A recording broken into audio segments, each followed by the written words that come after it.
We're talking about connecting art and the garden, coming up right after this. During my years as a garden designer, I've enjoyed helping homeowners create private sanctuaries full of beauty and wonder. I find each garden to be a fresh opportunity to explore and create uniquely personal spaces. These are just a few of the gardens I've helped transform into garden homes.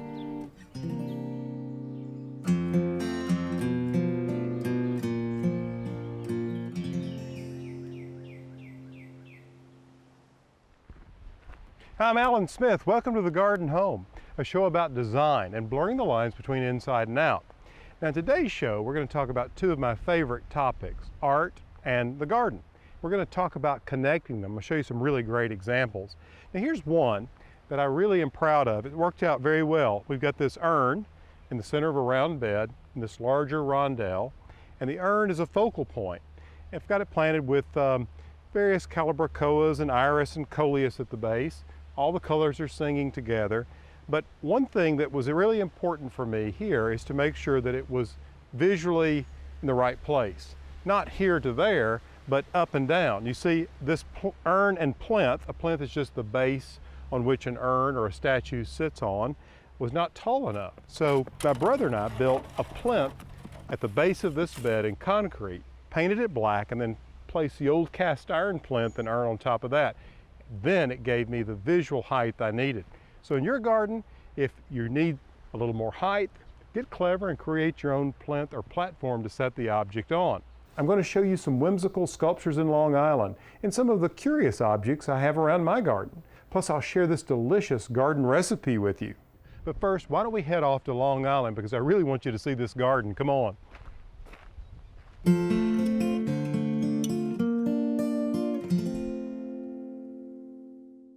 LongHouse Reserve on Long Island is one of the most beautiful modern gardens I've ever seen. And what makes it so special to me is its amazing use of sculpture, large and small. And not only individual pieces, but entire displays of sculpture. Matko Tomanek gives us a tour of this extraordinary place. Welcome to LongHouse Reserve, to the home of Jack Lenore Larson, the renowned textile designer, and also home to LongHouse Reserve. And we try to be different than other gardens, and in a sense with the 70 sculptures that we have on the grounds that the public can come and visit and enjoy. The garden was started in '91 as a public garden, and by bringing the sculpture it added another dimension to the gardens. And slowly LongHouse Reserve developed this program of art in the gardens, where with the objects from all over the world, of artists known and relatively known. One of the great experiences that a visitor can find is right at the entrance to our gardens is our works by Toshiko Takaezu, who's a longtime friend of Jack Larson, and whose bell is the first thing you see as you enter in the dune. And we encourage the visitors to actually strike the bell. One of my favorite pieces on the grounds is probably Yoko Ono's piece Played by Trust, which is a 16 by 16 square feet marble chess set, which is just the way Yoko can do it, is recreated this idea of chess as a game of war and be game of peace, because after a few moves you really have to trust your opponent. Another highlight on the gardens is definitely Miguel Barcelo's elephant rat, which is a 12-foot elephant standing on its trunk. And believe me, young and old enjoy coming and petting the ears of the elephant here. Something that really makes people ponder when they approach the piece Sea of the Ear Ring by Takashi Soga, a Japanese sculptor who plays with this kinetic energy and movement of the pieces, where many visitors think of it as it's a magnet and it's a motor or something, but it's really just a perfect balance and just a little bit of wind, and the movement is there. These gardens were designed with the idea that everybody can walk away from here with something that he or she may like and he or she may implement at home.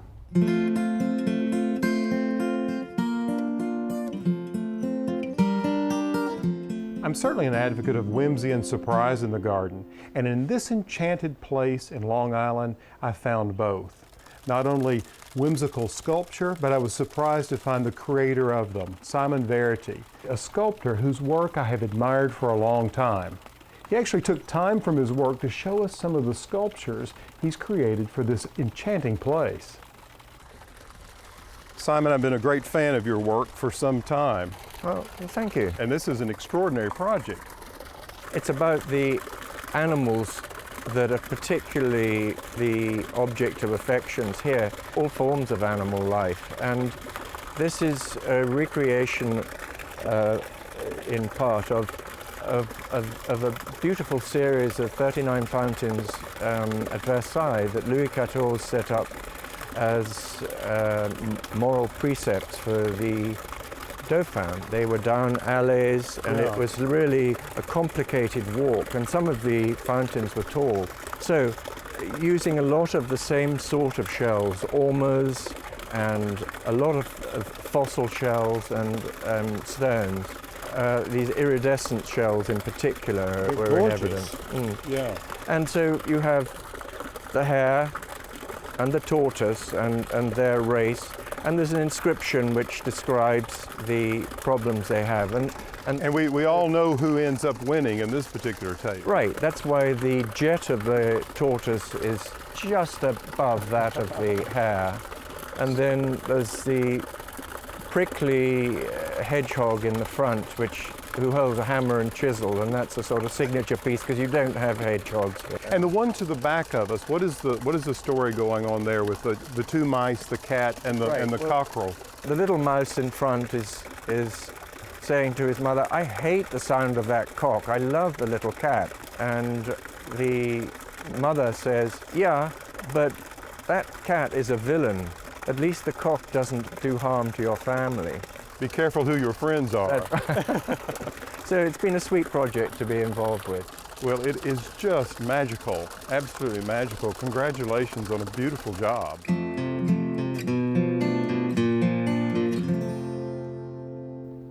I made one more stop on my trip to Long Island, and that was to visit my old friend Bob Dash. We sat down for a nice visit, and he told me about this beautiful creation, the Madoo Conservancy. If you think about this garden in terms of a circuit and the first-time visitor coming through the garden, is there a particular way you would like for them to see Madoo? That's a difficult question, because we all have ways of going through our houses, through our gardens, and it's just a question of habituation, I think, than anything else. It's just a more comfortable way, so I'll give you the more comfortable way, and that is you enter through the front gates there, and it's underneath this large willow that's pruned, and it looks rather unique, and it sets the tone of it that this will be a garden that celebrates the art of pruning. And then there's a skirting path, the sliced telephone poles, coming around in a circle, where you have snippets of future views, and I believe in cutting the eye off from it so it's not too revealed. Right, so as you move through the garden, you, the maker of the garden, direct the viewer's eye. Yes, this is particularly important in a small garden. You can't reveal your hand immediately. You celebrate color not only in the plant collection, but also in the artifact and the way you've accented the building. I want strong colors, I want vibrant colors. I want the colors that carry the garden through 4 seasons. Does the painter in you inform the garden, or does the garden inform the painter? All I know is that I don't paint with a trowel or garden with a brush. They inform one another in ways that are very, very mysterious. They're both wrist arts. That's how the trowel is wielded and how the brush is wielded that informs the canvas or the earth. And there are no rules. And the only way you know how to do something in either of those arts is by doing it. I think one of the things that can make a garden very personal are the objects that one collects over a course of time and the way they're integrated into the garden. It definitely can be, and also it's probably one of the most abused elements in the garden. Be careful. Yeah. Ye shall be had by what you collect. Use it sparingly. Use it very sparingly and make sure you know where it's going to be.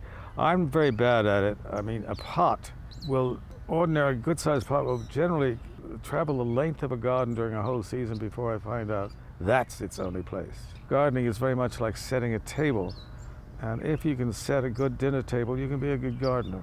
The placement of the objects, I mean, for instance, the Faux Stumpery, I think is fantastic. I mean, how did you come to that arrangement? Because it has a certain feng shui. Yes, I know. That was a gift from a neighbor. They're funerary objects. They're carved out of granite, about 1830 maybe, something like that.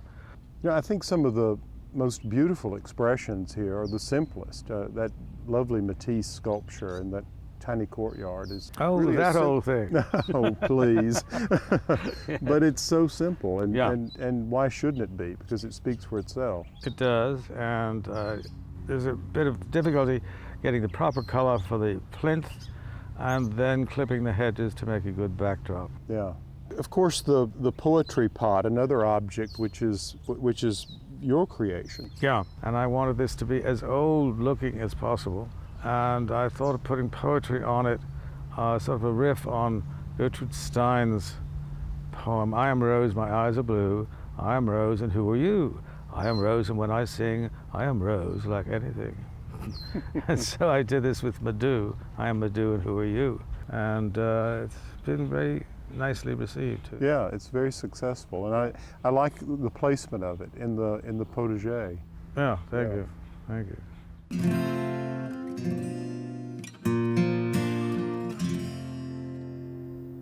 Once the construction of the house came to a close, it was time to add some finishing touches. Decorative painter David Zollner did an outstanding job with the faux finish on the front door of the house. David's involved in many restoration projects, and he tells us about the history and techniques of this decorative art form. Well, this is the Capitol Hotel, and decorative painting can take many different forms. It can be wood graining, painted stone, painted marble. This is an example of painted Carrara marble.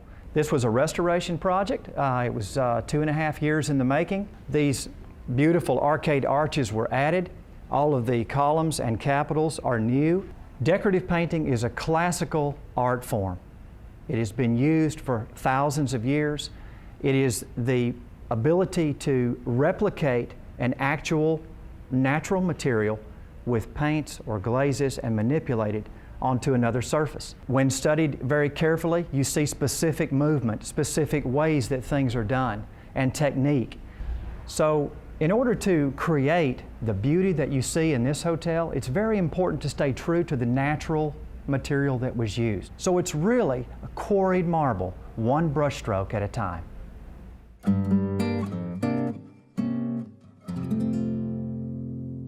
What we'd like to point out here is a unique type of hanging basket which gives tons of color in a big mass, and it's called a pouch. And it essentially gives you color all summer in a long tapering look. Pouches are one way of growing plants that you get a mass of color. They're basically a plastic bag that's solid in the back, but it has 10 slits on the front and the top is open, so you can plant in the top. Now you have to plant these when your plants are small because your holes aren't very big, and use plants that stay very compact. We use impatiens or begonias. The most important thing about a pouch is when you water it, you have to really give it enough water to get all the way down to the bottom. Otherwise, you find your larger plants at the top and the ones at the bottom get very small. Now, as the summer goes on, the plants can get a little bit large and floppy. So in this case, we have an impatient which has some of these stems which will never get new leaves on them. So at this point, you can come in and snip back these larger stems, exposing the little leaves beneath them. This also encourages it to set new blossoms and continue to bloom throughout the summer. And by easily snipping off these stems, you're invigorating the pouch and it will continue to bloom. Another great quality about pouches is that at the end of the year, you can empty them out, fill them with loose soil again next year, and replant for another year of color.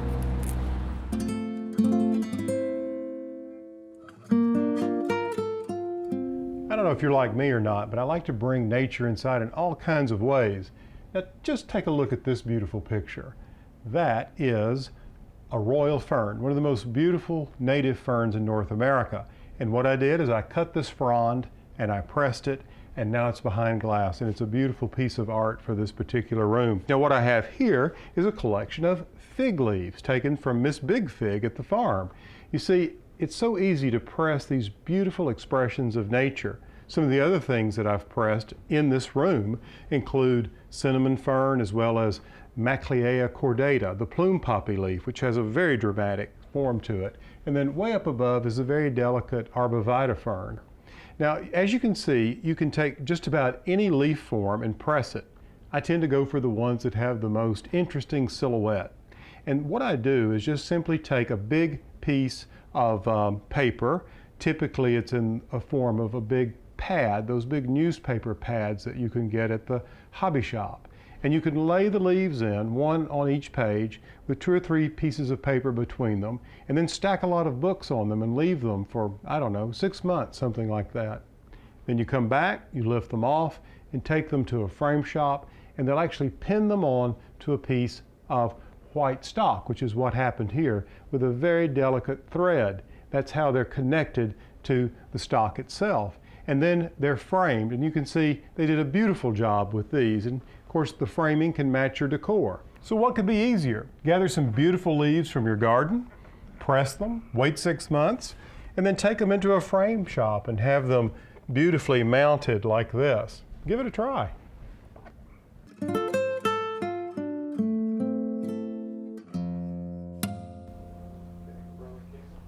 In the design studio today, we have a house in Tennessee owned by Shannon. Now, Shannon tells me that she likes anything that blooms and she'd like to have an outdoor living space, maybe some kind of deck or porch. And I think you could certainly do that. What I would do first in thinking about it is maybe look at extending this all the way across like this. Maybe with a series of posts, not sure how far apart they would need to be at this point. That would be the foundation. And then, Shannon, I would actually look at going up. Let's do that in yellow. And do a porch that would come off, and I would do a covered porch. And then some sort of rail, of course, here. Maybe some sort of crisscross, like that. And then you would need some underpinning here. I would do some sort of lattice under it.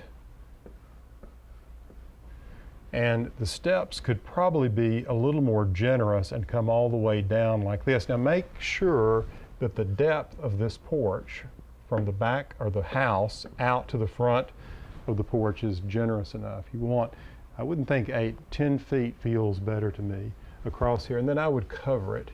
All right, now let's talk about planting. Well, before we do that, I do think I would screen off this. Whatever this motif is, you might think about creating a lattice pattern over here. I think that would help a lot, and you'll need to replace that shutter. You might think about painting these shutters a dark green, maybe the door a dark green, and leave all the white trim. And I would do the house new porch in white all the way across, with these lattice panels probably in dark green under here. Now with that said, this needs to be screened off. You've got an opportunity for some sort of flowering tree here. I think a dogwood would be beautiful, and then probably some medium-sized hollies in here to keep the house from feeling like it's sliding off like that. And you could do 3 of those as a group here. And then across the front, I would do a smaller holly here, one in front here, and here, and here. And then in between them, I think that you might consider planting azaleas between them.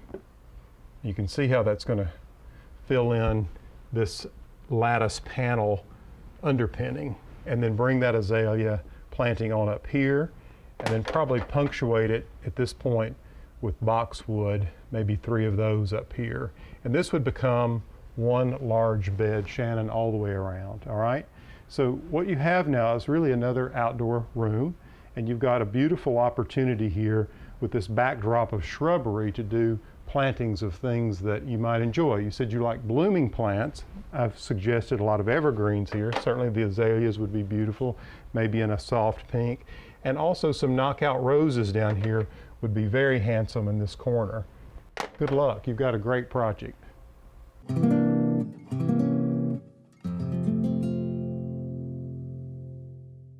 A great gift idea or appetizer for your holiday event would be this delicious garden pepper marmalade.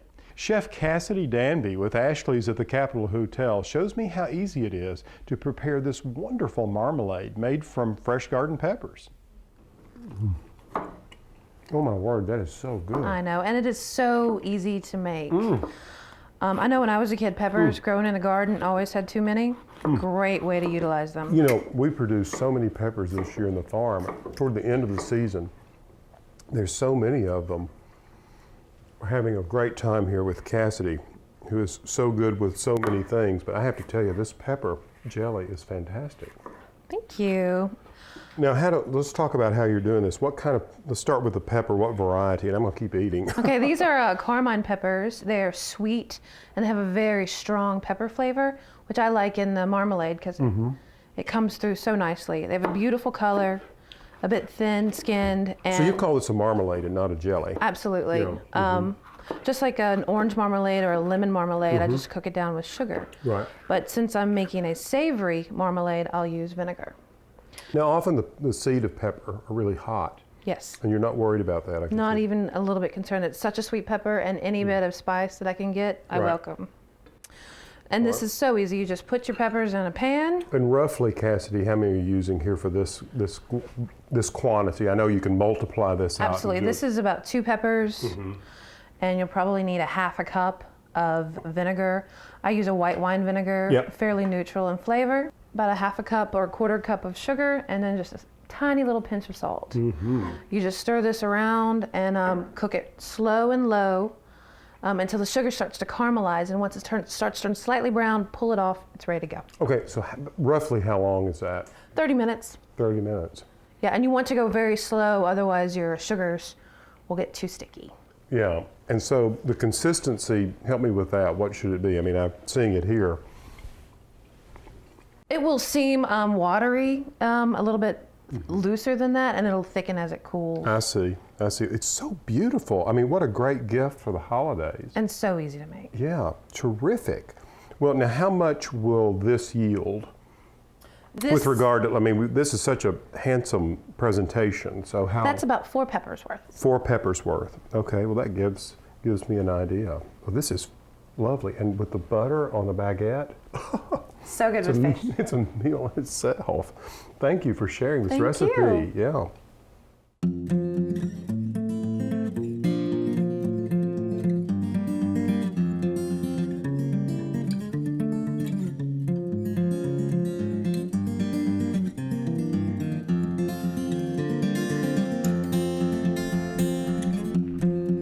Well, that's all the time we have for today's show. I hope you've enjoyed it as much as I have. Covered a lot of territory, but I hope you picked up some good ideas that will help you integrate art into your garden, no matter the size of the art or no matter the space you have to use.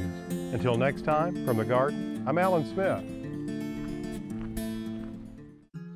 More information about today's topic and other topics covered in this series can be found at plansmith.com.